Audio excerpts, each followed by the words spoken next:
Hello, everyone, and welcome to the Very Cold Lasagna Podcast. I'm your host, Dylan Lasagna, bringing you all the filthy casual takes on the world of sports for you sports and non-sports fans out there like you and me. This is episode number 344, and in this episode, our retro road to WrestleMania ends here as we travel back 40 years ago. Yes, that's right, ladies and gentlemen.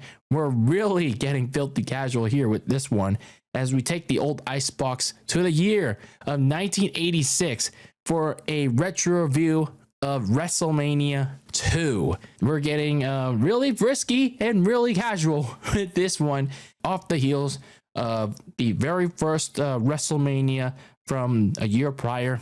And yeah, we're going to take a look at WrestleMania 2 here in this episode of the Very Cold Lasagna to close out our WrestleMania retro series. So before we get started, make sure to follow my everything in regards to Very Cold Lasagna, our YouTube channel, subscribe, hit the like button, leave your filthy casual comments, and if you're listening to this on audio, make sure to rate and review the show and follow the show on my socials at Very Cold Lasagna on Twitter and Instagram. So that being said, let's conclude our retro road to WrestleMania as we get closer to the modern day WrestleMania in over a week with retro WrestleMania number 2. So try to put that in a sentence. Anyway, WrestleMania 2. During this time, the World Wrestling Federation, which was the WWE's name at the time, the World Wrestling Federation was booming. It was the 1980s professional wrestling boom. They were just a year out after the very first WrestleMania, which was a major success for the WWF.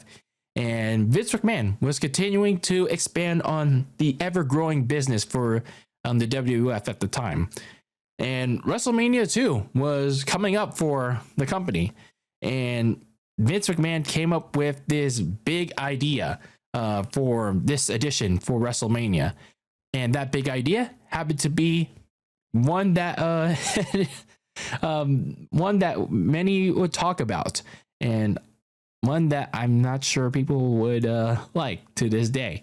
But anyway, that idea ended up being a WrestleMania that would be held not just in one, not two, but 3 locations. Three WrestleManias, 3 cities, you name it. So this WrestleMania was going to be held in 3 locations across the United States. And those locations were the Nassau Coliseum in Uniondale, New York, the Rosemont Horizon, which is now known as the Allstate Arena, in Rosemont-Build, Chicago, Illinois, because for some reason they whenever WWE goes to the city of Rosemont, they always like to bill it as Chicago. But anyway, and then we go to the city of Los Angeles in California in the now demolished LA Memorial Sports Arena. So those were your 3 locations for WrestleMania 2. The exact reasoning on why Vince McMahon decided to do 3 WrestleManias and 3 locations in one, it hasn't exactly been stated. And when I tried to research it, I couldn't find the exact reasoning. But when I looked at the online forums for trying to get my understanding on this, was him trying to triple the revenue across closed circuit television, which was, as I explained in my WrestleMania 1 retro review last year, which was what both pro wrestling and boxing used to broadcast major events before transitioning to cable pay-per-views a couple years later. To sort of define it for those of you that didn't watch my WrestleMania 1 retro review, which, by the way, after this episode, go check that one out. I digress. A CCTV feed was sent to an arena or theater that showed the event, and people would pay a ticket to watch it in theater. Not necessarily like how some people would go to a movie theater nowadays and watch WrestleMania because, you know how ticket prices are nowadays with TKO and their bullshit, and how they overcharge for fans to watch the event in person. So yeah, they it's not necessarily like that, but it's a little bit something. I don't know. Anyway, Vince wanted to do. There was also an idea of like Vince wanting to do what Jim Crockett Promotions, which was their rival at the time, what they wanted to do in November 1985, so a couple months prior, with their Starrcade event, which occurred in two cities, Greensboro, North Carolina, and Atlanta, Georgia, as well as replicate the Live Aid benefit concert in July of that same year of 1985. So several months prior, back even further than Starrcade, which spanned across London, England, and Philadelphia, Pennsylvania. So those were the two theories that why this WrestleMania was held in three locations. So both reasons sounded fine and innovative on paper. And again, this is coming from the perspective of a person that's only like that's started as a late bloomer as a wrestling fan, and I'm reviewing this like as a filthy casual that, you know, again, is a late bloomer, really has watched wrestling like the retro stuff from a retrospective. Anyway, you know, these kind of like this events were barely done back in the day. Like I said, with Live Aid, you know, that benefit concert that had Queen in it. And then you had Starrcade that was held in two locations. So it seemed like it was going to be fine, right? But yeah, you know, when it was all said and done, oh boy. But this event, this WrestleMania, this was going to end up being a freaking yikes event. So let's get into it, shall we? So we started this WrestleMania 2 in New York, where it pretty much started last year in WrestleMania 1, except this time around we were somewhere else in New York. It was in Uniondale, New York, Nassau Coliseum, and we began the overall show in like I said, New York's Nassau Coliseum. Vince McMahon welcomed all the live fans in attendance, and pretty much everyone else that was watching, pretty much how it worked for the other two arenas in Chicago and LA. They had to watch it first in this 4x4 like curtain. They had to watch their portion, the New York portion first, and yeah, that's how it worked. And yeah, Vince welcomed everyone to WrestleMania, as he and actress Susan St. James, who was known for her work in the detective series McMillan and Wife. And yeah, that's how I first knew her, I guess, this WrestleMania. So they did commentary for the New York portion, and we really got this nice rendition of America the Beautiful by Ray Charles. But man, like you could tell off the bat, this is going to be some serious issues throughout this event, because one of them happened to be the audio issues. Like when Ray Charles was singing America the Beautiful, there's like some audio cracking, and that really hurt my ears. Like even like during the like even when on the replay version of it, like it hurt. Like it was like blasting through my speakers, and it hurt my ears. Like I had to turn down the volume and pause it for a bit and like replay it, and it still like was cracking my ears. Like it hurt. It really, really hurt. But anyway, we get into the first matchup of the New York portion of WrestleMania 2, and that was Paul Orndorff taking on the Magnificent Morocco. Not a lot of a backstory in this match. There wasn't really one at all. It was just one to fill the card. And we were supposed to get a look at both men's comments towards each other for the match, but that's what Vince McMahon said. But there wasn't. Not sure if that was a WWE Network thing or what, Peacock or Netflix thing. When it was showing on replays in much later years, but yeah, it was only through audio, and that's not exactly a good thing. There's another technical issue here for this particular WrestleMania. So as for the match itself, Orndorff had Morocco in this arm submission for a very long time, what we heard, the most obvious commentary from Susan St. James, and like, okay, like we get it, Miss James, like we kind of get it.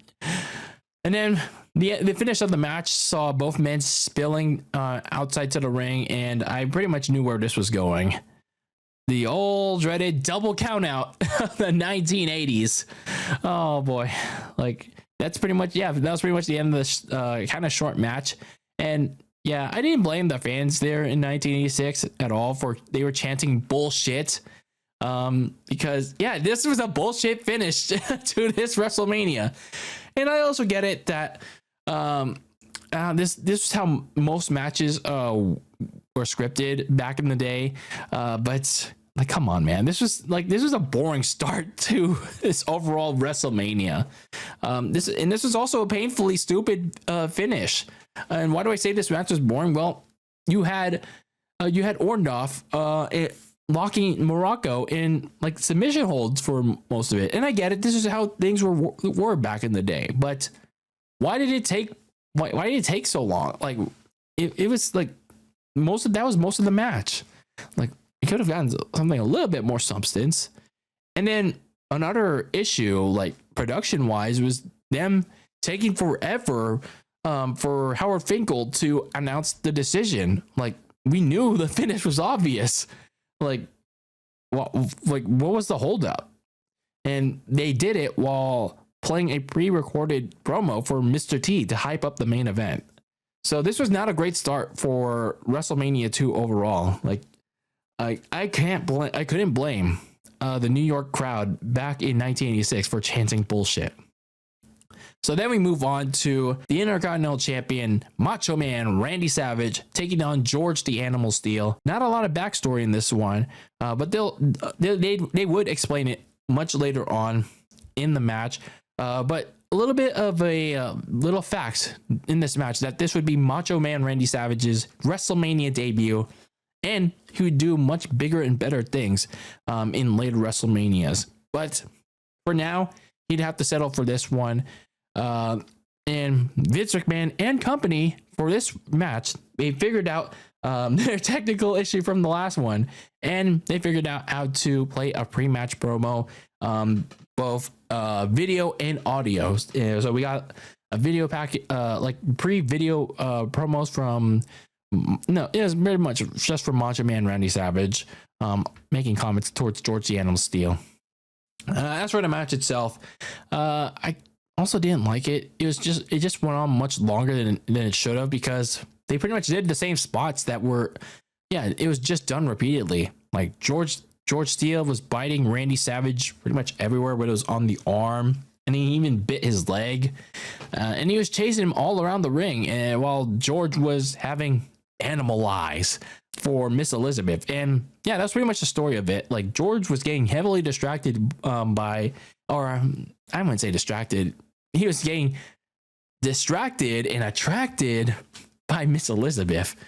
I mean, who wouldn't be distracted by Miss Elizabeth back then? But anyway, I would say, you know, for as bad as her commentary was in the previous match, and well, during this portion as a whole, Susan St. James' commentary at least worked here, because, you know, her acting background, it helped.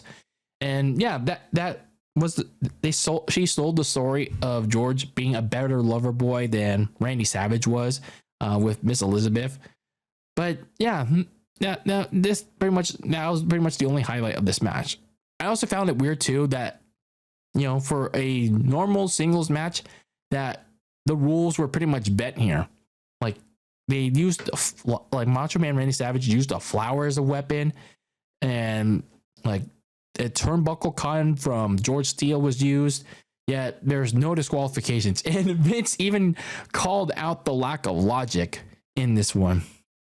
So yeah, there was a lot of weird stuff happening in this one that was weird in the wrong ways.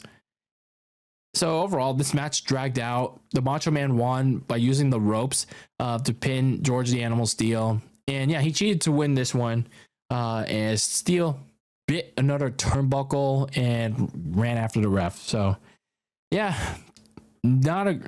two straight matches where it didn't end great. So then we get on to hopefully what would be some decent match to get this New York portion of WrestleMania going. And the third match was Jake the Snake Roberts taking on George Wells. This was another one of those matches just to get two guys on the card, especially for George Wells, who was a former Canadian football player. But for us Bay Area natives, George Wells was one of them. He was one from Oakland, California, but during this time, he was generally a lower mid-carder for his WWF tenure. So, yeah, he was one. Yeah, he was feuding with Jake the Snake at the time, and well, yeah, he's just a guy that happened to make the Mania card. So, yeah, the match was short, boring. The New York crowd was pretty much uninterested in this one. But I will say, Susan St. James, again, her commentary was all right in this one. She's pretty much spot on because George was dominating in this match against Jake the Snake. But for some reason, like, it was scripted to have George not cover Jake the Snake because he had multiple opportunities to win this match, and that led to his downfall.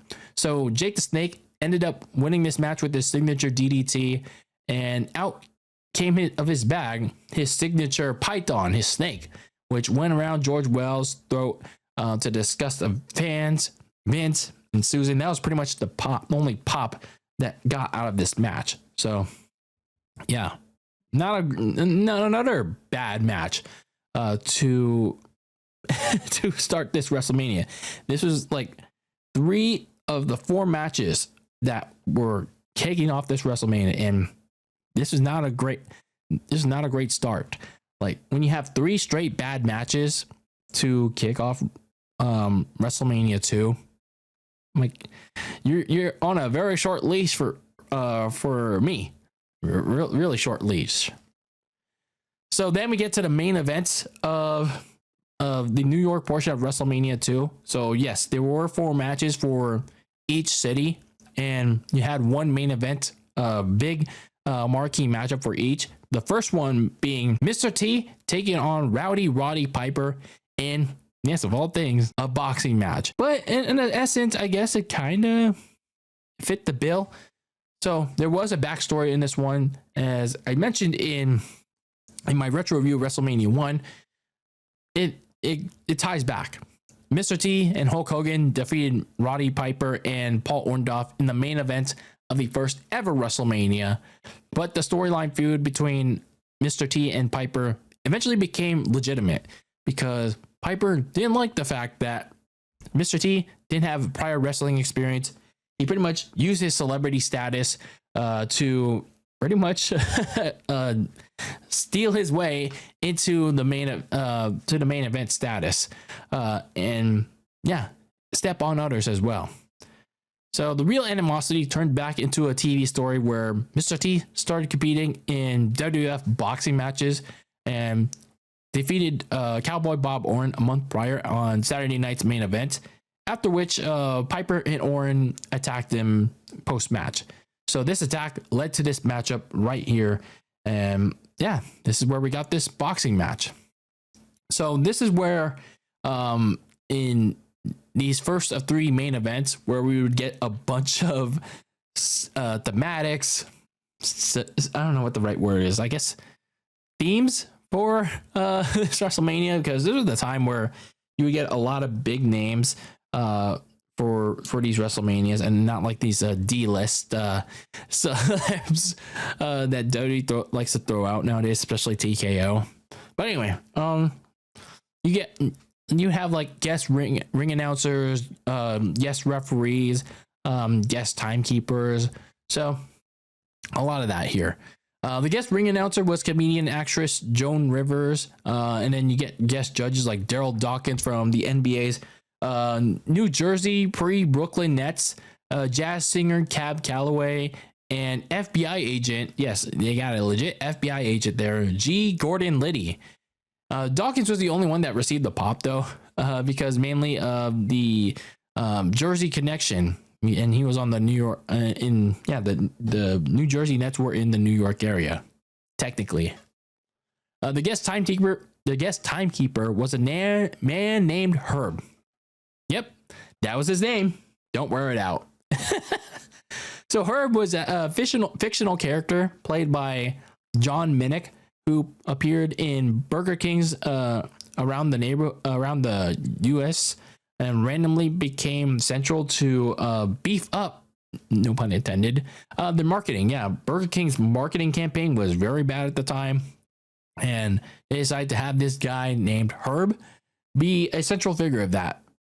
Yep, that's how it was.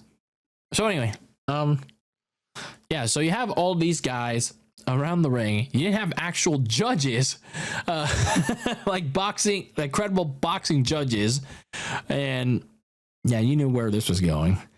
So Roddy Piper was accompanied by notable boxing trainer Lou Duva and Cowboy Bob Orton, while Mr. T had boxer Joe Frazier in his corner for this 10-round matchup.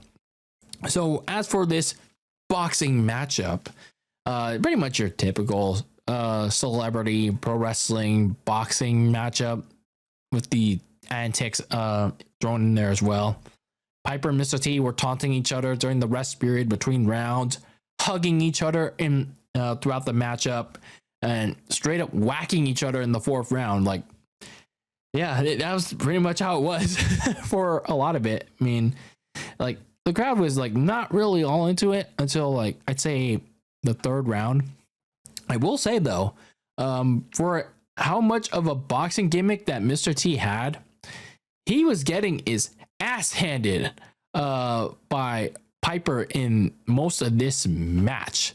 Like, Roddy Piper was throwing haymakers at Mr. T, and Mr. T was getting gassed he was getting gassed in the second round. Like Mr. T always doing like the, what was Vince calling it? Like, and what do you call them? Like the dodges. And that's pretty much what Mr. T was doing for a lot of this boxing matchup.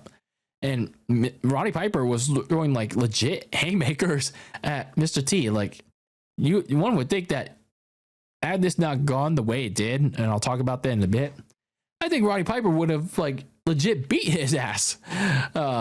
Like, he would have gone off script. But just when you thought it was starting to get a little bit good, they were like starting to really throw haymakers at each other in the fourth round. Piper pushed the referee, body slammed Mr. T, because you can't do that in actual boxing. Yeah, and that ended the match in the fourth round, and that gave the win to Mr. T by the disqualification finish. So, man, I was actually kind of enjoying Piper beating the crap out of Mr. T because, yeah, he was getting outclassed here despite being more popular than Piper. Obviously, you know, Mr. T being the A team and doing a lot of other celebrity projects at the time. But in this match, he was getting his butt whooped by Piper, who didn't have a lot of boxing experience, or at least from what I researched. But Piper was getting Piper was ass kicking Mr. T. I really hated this ending because it ended just as it was starting to heat up, and it didn't go for at least 2 more rounds. Like, how do you not at least have it go at least half the distance? Could have gone at least 1 more round. And the other problem I had with this match is that there's no final payoff for this, because after this WrestleMania, Mr. T came back a year later to be, I think it was like a special guest referee for a match, and Roddy Piper came back months later as a babyface. So overall, there's no payoff for this, and then you get a really poor ending to a match that people want to see, like, have a proper ending, like, especially after, you know, what happened at the previous WrestleMania. Like Piper lost to Mr. T in the tag match, yet here, like, there's pretty much like nothing. So overall, when you look at the New York portion of WrestleMania 2, this was really bad. Like, like this is like a lot of short, boring, and I would say botched stuff happened here. And yeah, the New York portion of Mania 2, it was just really bad all around. But I was still like, as I was watching through this WrestleMania, I was just hoping that the Chicago act can try to make up for it. So let's talk about the Chicago portion of WrestleMania 2 in the Rosemont Horizon, aka the Allstate Arena. For this one, on commentary, you had Gorilla Monsoon, Mean Gene Okerlund, and actress Kathy Lee Crosby on commentary, while local sports broadcaster Chet Kopic served as the ring announcer for this portion. So things kicked off with the WWF Women's Champion, the Fabulous Moolah, taking on Velvet McIntyre. Yeah, it was over before it even started. Let's just put it at that. The Moolah won by pinning Velvet, who missed a crossbody to retain the Women's Championship. Yeah, that's pretty much how it was. This was during a time where almost every single wrestling fan and women's wrestler hated Moolah's ass. And this is also during a time where Moolah once again had another very long women's title reign, which came more than 5 months after she and Vince screwed Wendy Richter out of the title and out of the company. But the match itself was very terrible. And it was also a complete botch fest in the minute that it had. Like, both Moolah and, what was it, Velvet McIntyre, they were like completely like uncoordinated in their moves. Like, and McIntyre like also messed up the crossbody as well. Even the ref nearly missed the pin before eventually counting the 3. So that just goes to show you like how bad and poor like this matchup was in the minute that it had. But that's what women's wrestling was in in the 1980s and the 1990s. Like freaking yikes.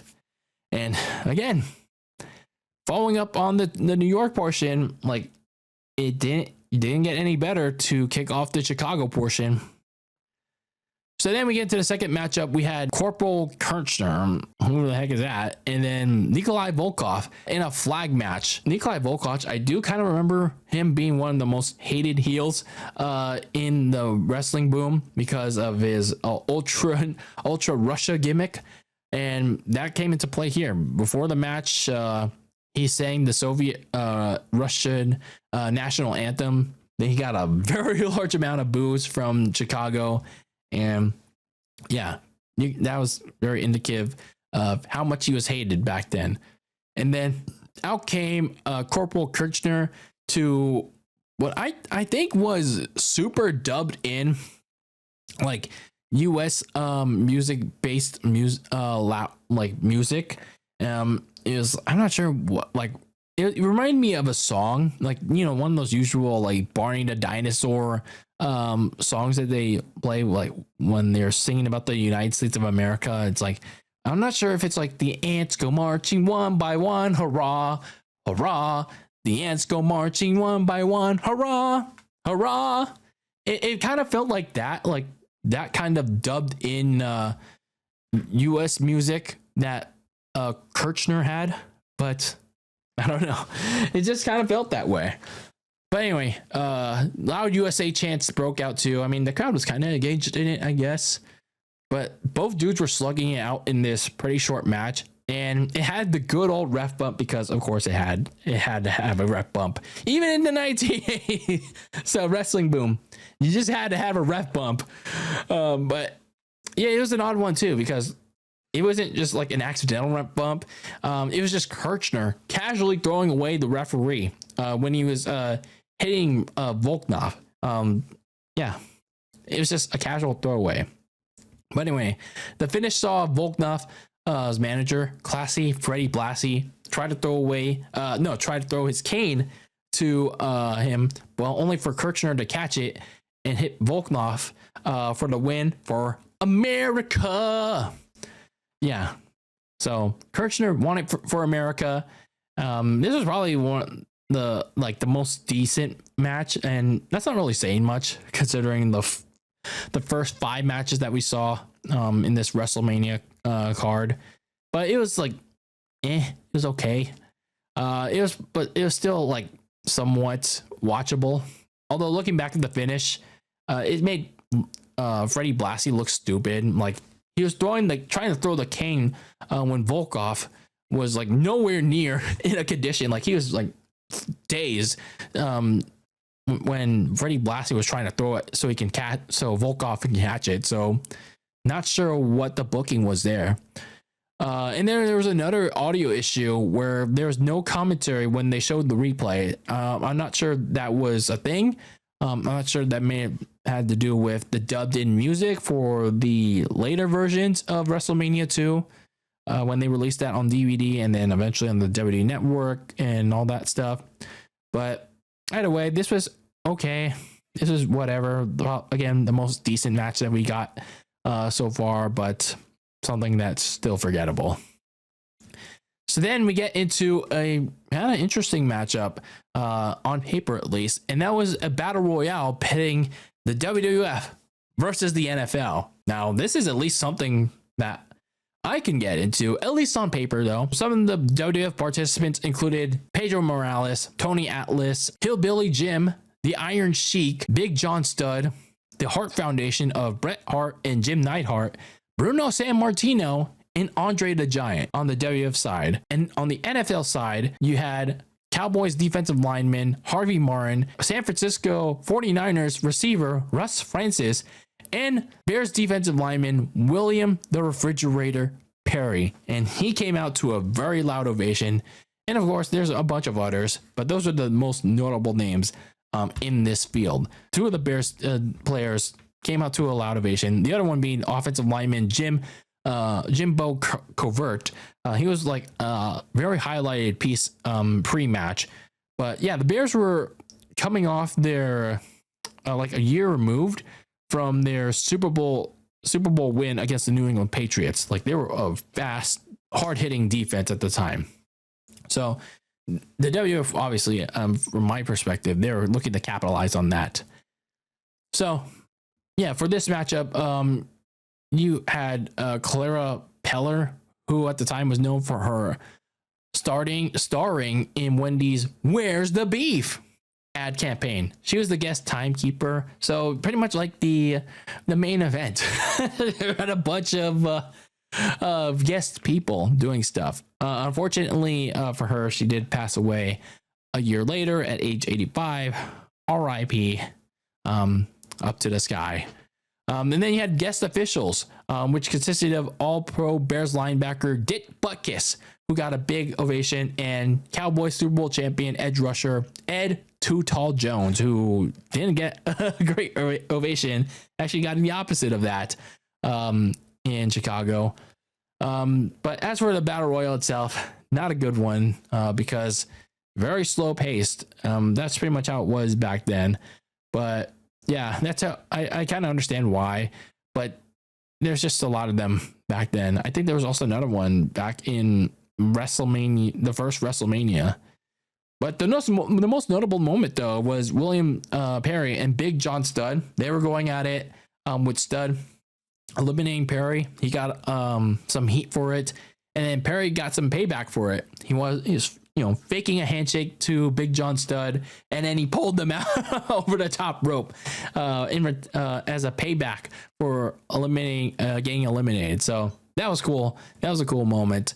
Andre the Giant would win this battle royal by hitting a big boot on Jim Neidhart, who oversold it like freaking crazy. That sent him out flying, and then Bret Hart would get eliminated by Andre. And by getting sent flying onto Jim Neidhart, and yeah, Andre the Giant was the winner. So yeah, this battle royale, I didn't like it.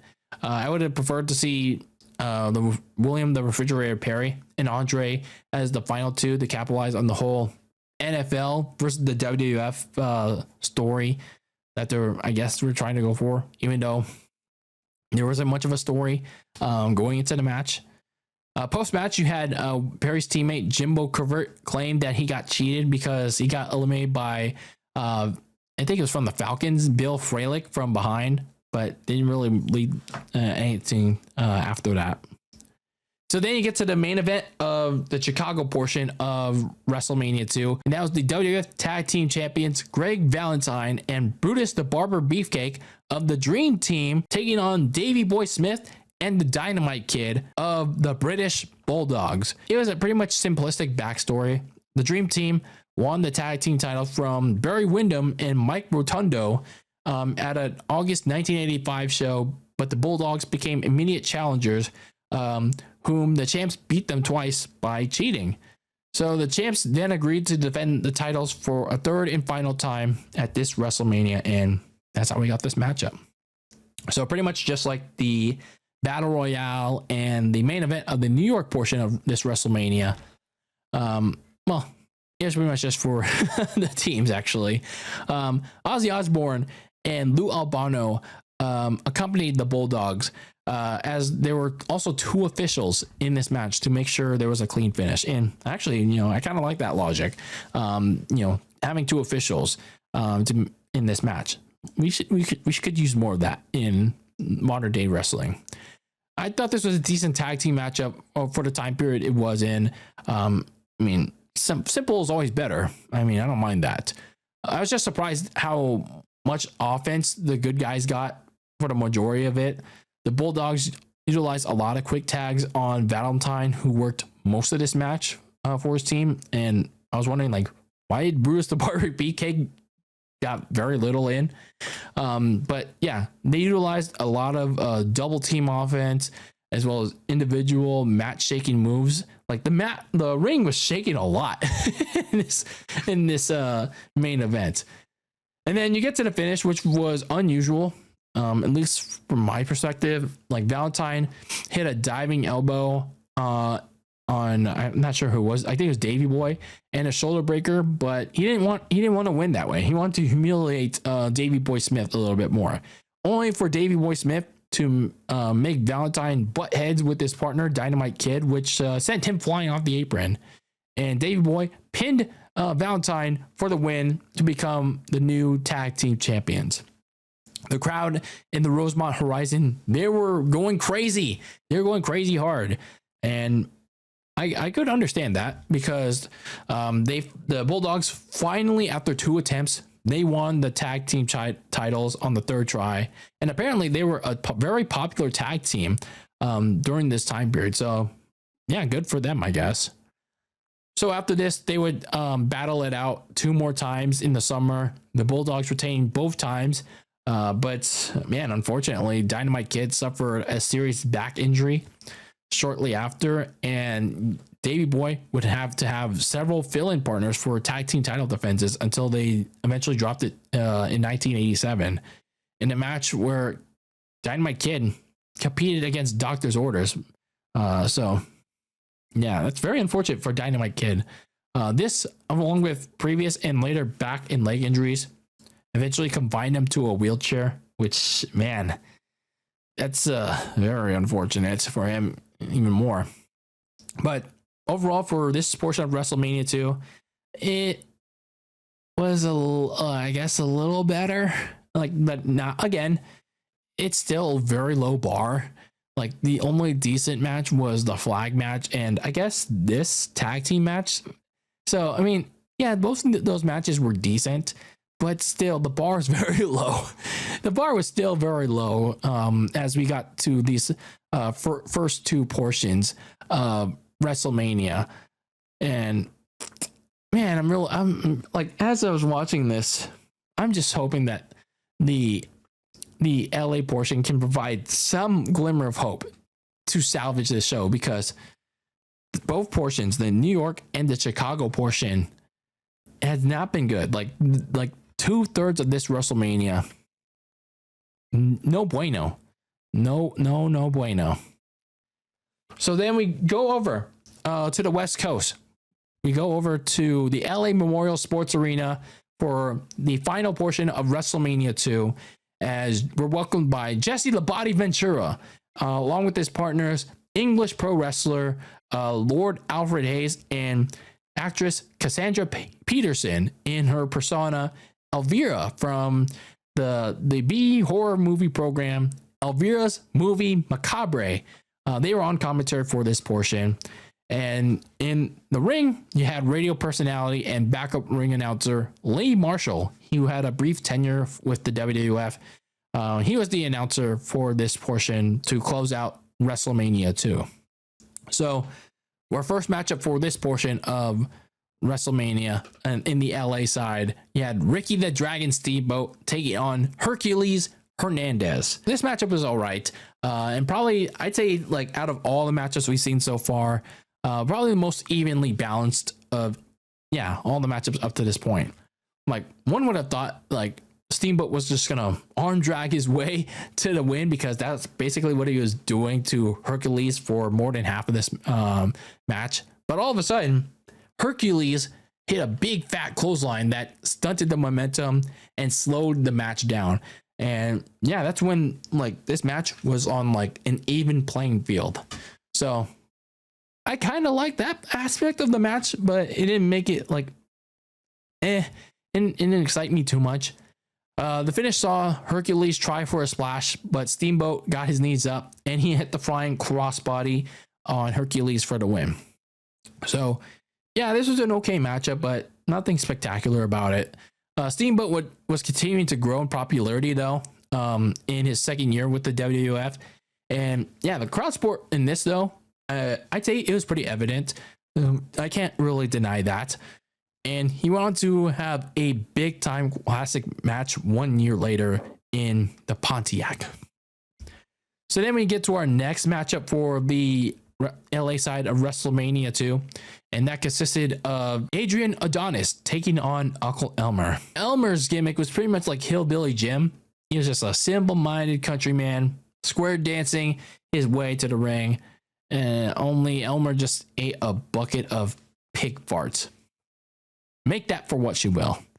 Meanwhile, Adonis's gimmick was that of an adorable big clown that ditched his muscular physique for a dress. Like Google it. Like I looked at Adonis's like physique before. I mean, not that I'm like muscular. I mean, like, I'm what Adonis's was like when he turned into this adorable like big clown, like the adorable Adonis.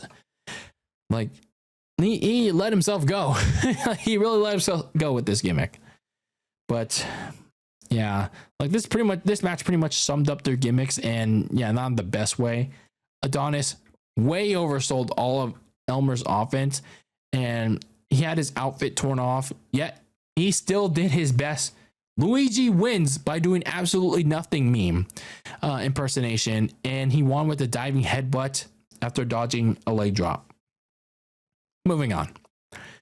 So then we had the Funks, Terry and Haas, taking on Tito Santana and Junkyard Dog. Not a lot of backstory in this one, but these were two teams trying to duke it out that made it onto the WrestleMania card. Jimmy Hart, who managed Adrian Adonis in the earlier matchup just before this one, he stayed ringside because the Funks were another one of his clients during this time period. And Jimmy Hart had many clients during this time. And I'd say, man, probably the best match out of this show. And that's really saying something about this show because of how evenly paced and balanced it was. And man, the Funks really took some nasty bumps in this matchup. Like it was the case with the opener with Steamboat. I mean, not in terms of the bumps, but it was just so evenly paced and balanced. Like you'd think the face team and Santana and Junkyard Dog would dominate most of this match, but then wham, Jimmy Hart distracted the referee, and then the Funks took advantage. That started with a cheap shot on Tito Santana, and all of a sudden the Funks were dominating the next portion of the match, and it started to build up towards that hot tag for Junkyard Dog. And once they got the hot tag on Junkyard Dog, I was like, wow, like they did a nice job of that. Like I liked the hype for that the crowd was getting into for that hot tag. I was like, okay, I'm kind of digging it. The crowd in LA was really digging it. So like, wow. And it got a big pop when he went ham on the Funks. But it just wasn't enough, unfortunately, because the finish saw Jimmy Hart toss his megaphone to Dory Funk, who used it to hit Junkyard Dog in the head while the referee was trying to hold back Tito Santana for some reason, because clearly there was an illegal thing happening in the ring. But anyway, the dirty tactics of the Funks got them the win. I like this match, probably the best match overall of this WrestleMania. That has not been great, but for this match, liked it. This is probably the highlight of this entire WrestleMania, as it was time for the main event of this Mania.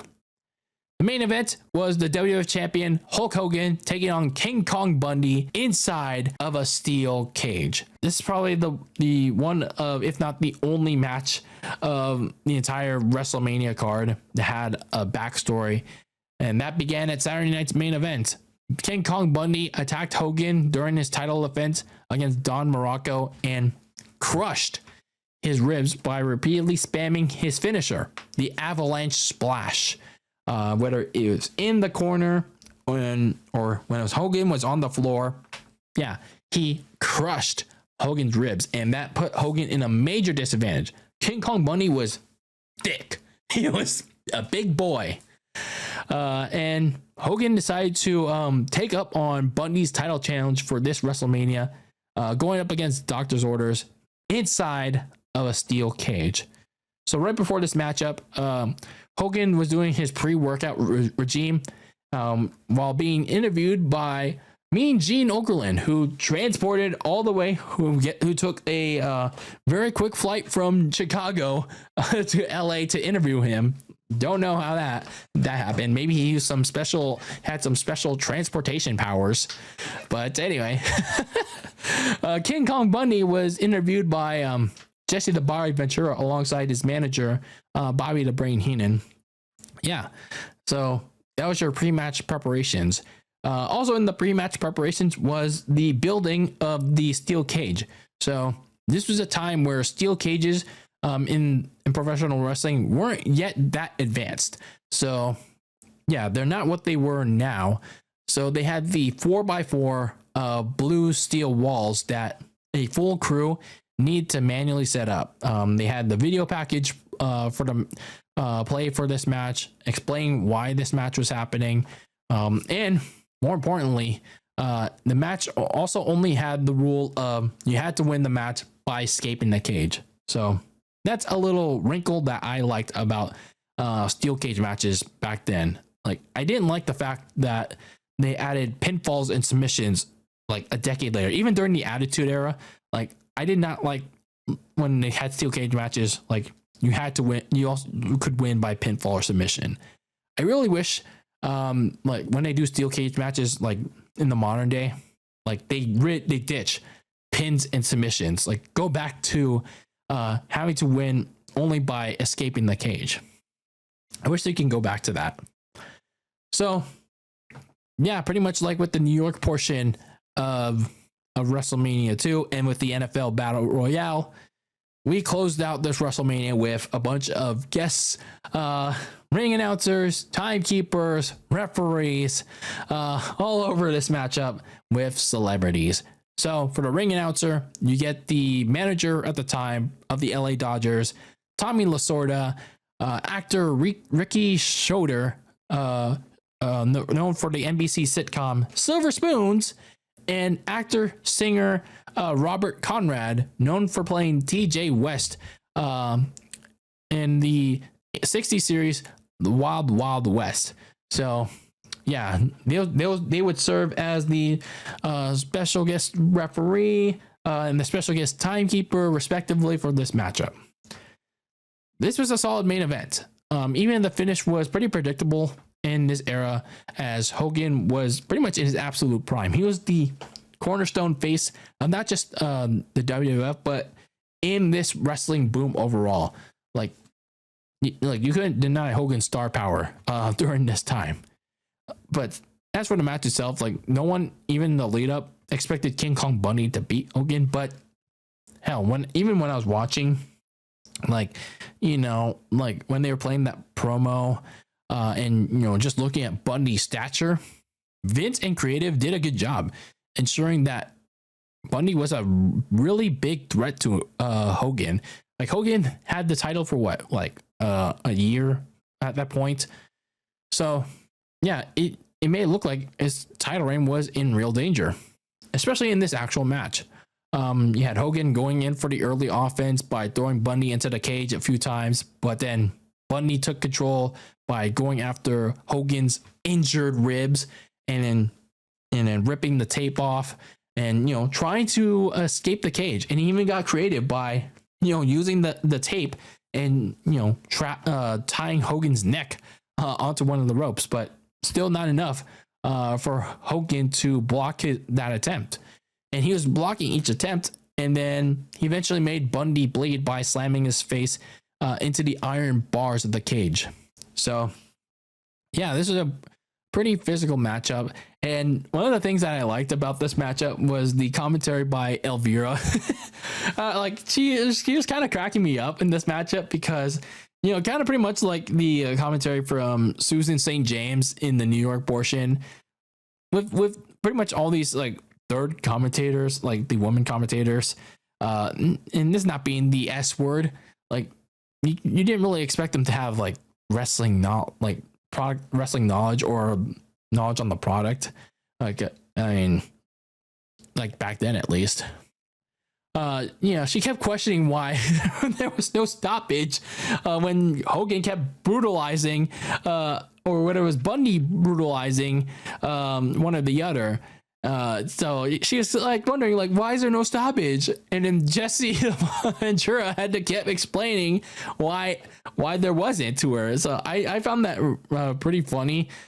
She was probably the best of the three actress commentators, even if the bar was pretty low for that. But I found the commentary from her pretty funny in this match. So Bundy got a little bit more offense in this one with this avalanche splash finisher on Hogan, and yeah, when he got that avalanche in, it silenced the crowd. Like it put them in a little bit of a shock. But Hogan still found a way to stop him from leaving the cage door. And then we get to the photo finish. Hogan hulked up. He no-sold the avalanche in the corner and power slammed the big Bundy and hit the leg drop before climbing the cage wall, overcoming both Bundy and Bobby Heenan on the way down to win the match and keep the WWF title. So again, solid main event. Like the the storyline they're trying to build up, even if it was predictable. Bundy, threatening to actually win the WWE title, having a little bit of a chance, only for Hogan to overcome the odds. Kind of how it was back then for Hogan matches, but still, it made Bundy look like a threat. Post match, Hogan chased off Heenan into the cage, threw him into the wall for his just desserts, and he gave him an atomic drop that sent him flying out of the cage and sent the fans home happy and, close out WrestleMania to, at least give them a little bit of a happy ending. So overall with this WrestleMania, oh boy, off the heels of the very first one a year ago where, it was the very first one, it was like, they had this grandeur, all that. I thought it was a very solid one. But this one though, this was very bad. Like not just from a production standpoint, but from an in-ring one as well. Like other than the last two matches in LA, and I guess the tag team title match in Chicago, like this was like the other matches were very bad. Like or they were just outright terrible for how slow, dragging, or short. And even if it was short, like it was sloppy. Like all the other matches, they sucked for those reasons that I mentioned. Like the New York portion especially was the worst one out of the bunch. Like there was no good match on that show. And if it even was a good match, that was the boxing match with Roddy Piper and Mr. T. The finish sucked. Like, I wanted that to go the distance. I wanted a clean finish, but it was Roddy Piper knocking the shit out of Mr. T. I would have really liked that. Or Mr. T, getting justice on Roddy Piper, because there was no payoff to that. I absolutely hate that match now because there's no payoff to that DQ finish. Like, they should have gone with a clean finish, but no, that didn't happen. And then when you look at it from a production standpoint, having it in 3 locations, again, like I mentioned at the top, it sounded like a good idea on paper for Vince at the time, but it ended up being really bad in execution. Like, various audio issues, and then also a couple of video issues. Like, they couldn't play promo packages at the start of the show. Now they managed to resolve that later on, and I didn't like the guest actresses other than Elvira. Like the commentary was bad across the board, except for the LA side. They at least tried with Ventura and then the other English guy and then Elvira. They at least tried there, but the other guest commentators, it sounded like they had they did have no knowledge on the product. So when you look at the New York and the Chicago side, Vince and Gorilla, they had a lot of difficulty keeping the show interesting because, like, Susan St. James and what was the other girl's name? Like, they had no knowledge, and so it made for a bad matchup. And then you had 12 matches divided in 3 venues. That wasn't great because the fans in each venue not only got different matches, but I mean, you sign up what you pay for when you go to those venues.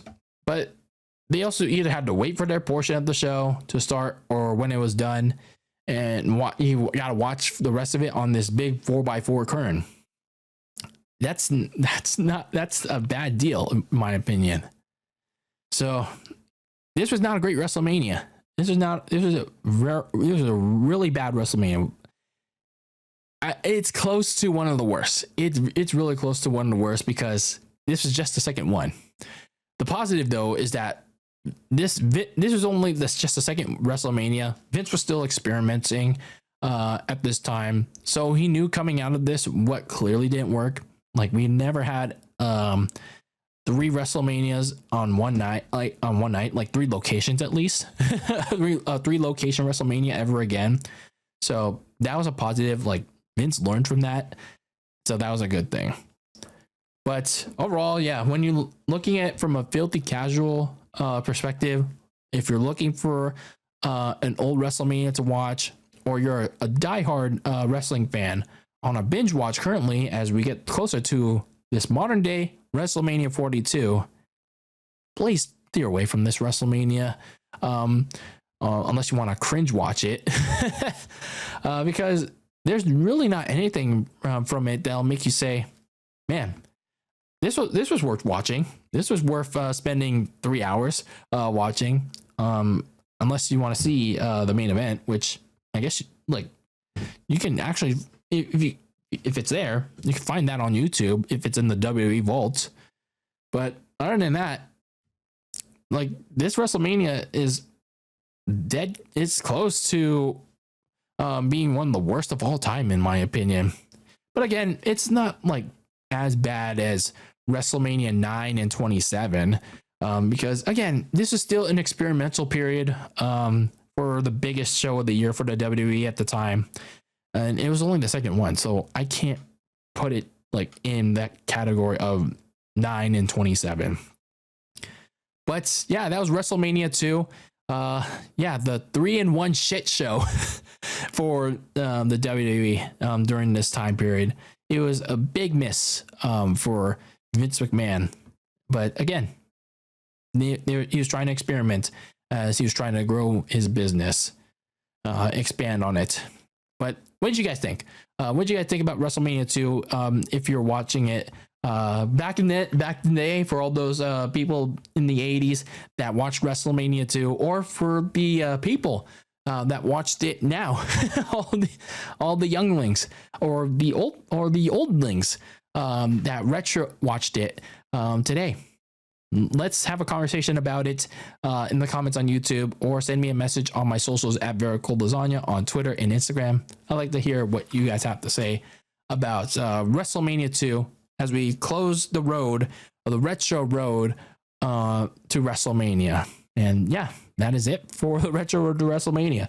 We talked about WrestleMania 17, WrestleMania 22, and now we talked about WrestleMania 2. Oh, we also talked about, there was another WrestleMania that we talked about, and that was WrestleMania 27. So we talked about 4 WrestleManias in our retro road to WrestleMania this year. And yeah, we're on our way to WrestleMania 42. So yeah, thank you all for joining me for this episode of the Very Cold Lasagna Podcast and this retro road to WrestleMania as we close that out. I have been your host, Dylan Lasagna, bringing you all the filthy casual takes on the road to on the world of sports and on the in our retro road to WrestleMania. And as always, keep that lasagna very cold in the fridge with your takes on the world of sports. And until I see you, when I see you in the next one, peace out.